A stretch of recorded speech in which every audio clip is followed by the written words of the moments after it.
So this is a pre-warning to this video. If you watch this video through its entirety, I will say that certain parts it may jump shift. Apologies on that. I wasn't really trying to re-record this video, honestly. But those people who are considering going over the road, don't listen to all the negativity. Don't listen to all the horror stories that drivers or people may present you out with, because not all of it is bad. Over the road, it will take a toll out on you mentally, emotionally, and physically, and even spiritually if you allow it to. You're in control. The truck does not control you. It doesn't. Some people who sit there have full-blown conversations with themselves. You'll pick up the phone and call somebody, talk to somebody. Go home, do home time. If you don't have a home to go to, go socialize and mingle in those new environments that you're exposed to regularly. Make yourself aware. Make yourself become more understanding of what's going on within different states, cities, and towns. Seriously, because what's going on in Texas may not be going on in New York. I don't know, and people, they fail to realize that. They do. When it comes to your hygiene, you just wake up. You don't want to brush your teeth no more. You don't want to wash your behind no more, and you just start driving and you go. Your social relationships, you let go of them. Your health, you sitting there wanting to eat 10 times a day. Like, how are you that hungry? I don't know. But it's just strange to me. Don't let yourself go. Don't. Over the road is what you make of it as a person. Straight up. Your thoughts, don't deviate from your focus. If you have a solid focus and you're trying to reach certain goals, keep it consistent. A mind troubled by doubt cannot focus on the course to victory. Arthur Golden. Hello to all my beautiful women, amazing men. I hope y'all are doing good, feeling great, all that. For those who caught it, honestly, in one of the most recent videos, I don't drive over the road no more. I took a break. I do plan on going back on the road very soon. It's no bad blood with BL or anything like that.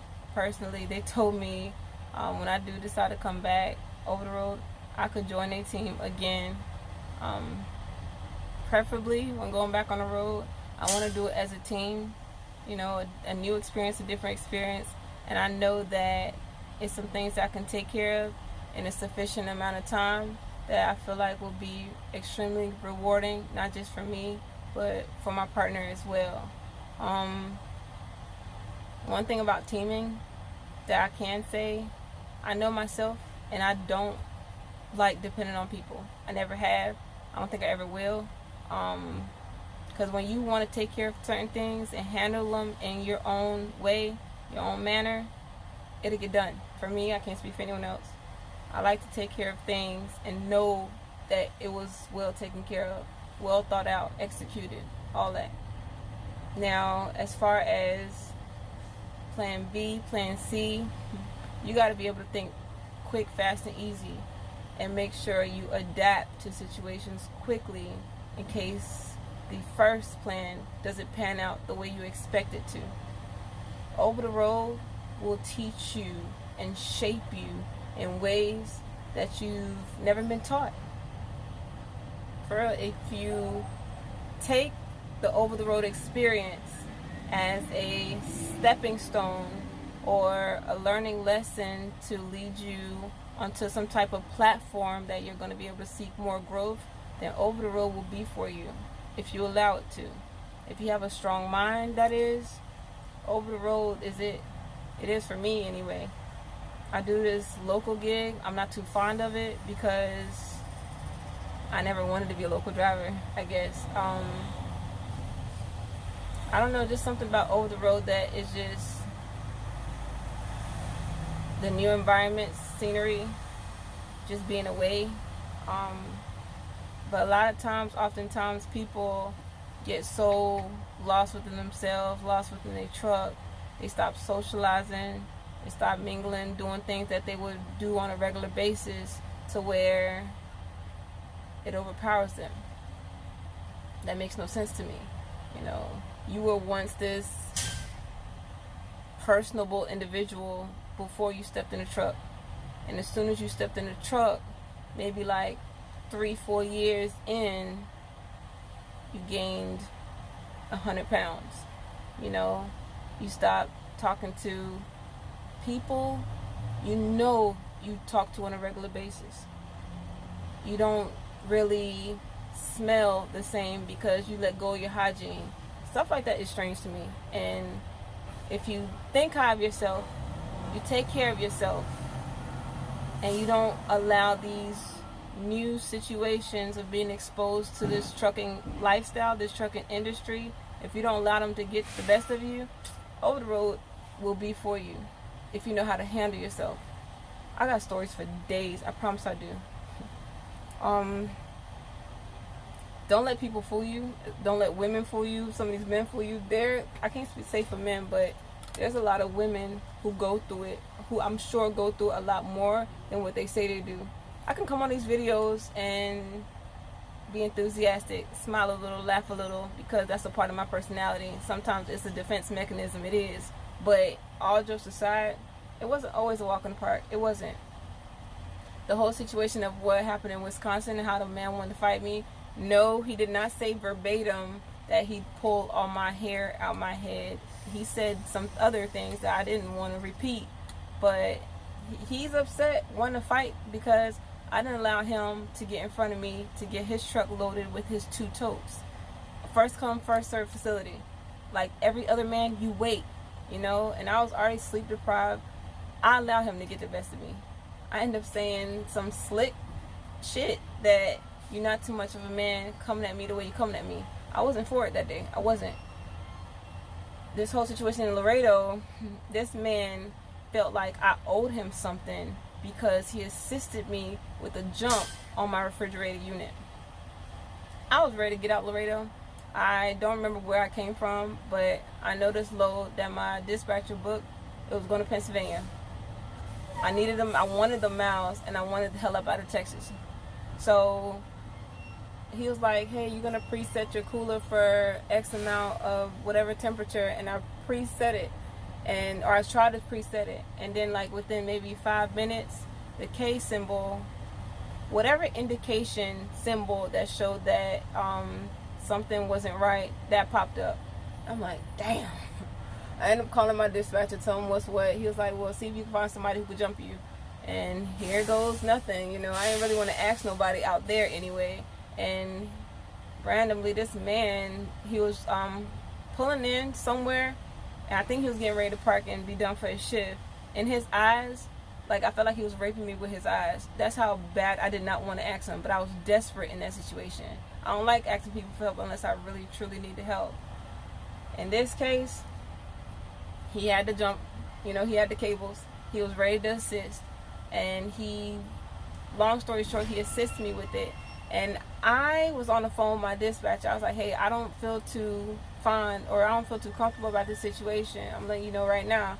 And he was like, okay, well, you just call me if you need me, blah, blah, blah. And I'm thinking, like, what you gonna do in this situation? How are you gonna help me, you know?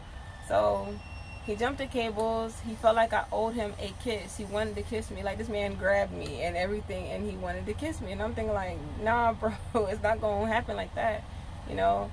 But a lot of times you will need help. You just got to be careful and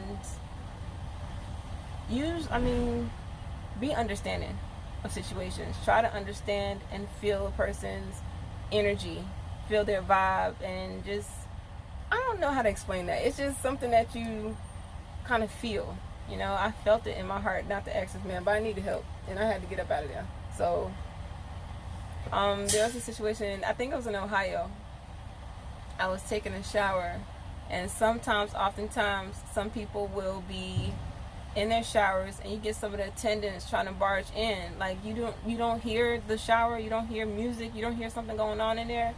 In this case, some man tried to open the door while I was getting dressed, and I know you see all these products on the counter. I know you hear the music going on, and as I'm trying to like shut the door on him, whatever, I say, someone's in here. He still tried to open the door. And it's crazy. I'm like half naked going through this, and it's like things just go through my mind. And I'm thinking like, why? For what? Like, why? And it'd be so annoying. So it'd be certain things that I would experience that it would just take a toll on my personality, I guess. I advocate very much so on getting your CDL and a manual transmission. As I mentioned before, VL is affiliated with Ryder. So the situation I was in, my automatic 2019 first driver, I was in a truck riding over there by Tehachapi in California. I think I was going on some type of decline, I don't know. All I know, it was trucks speeding 65, 70 miles per hour. And all I can think about is like, why is the truck slowing down? The truck started slowing down. It has some electrical issues, I think.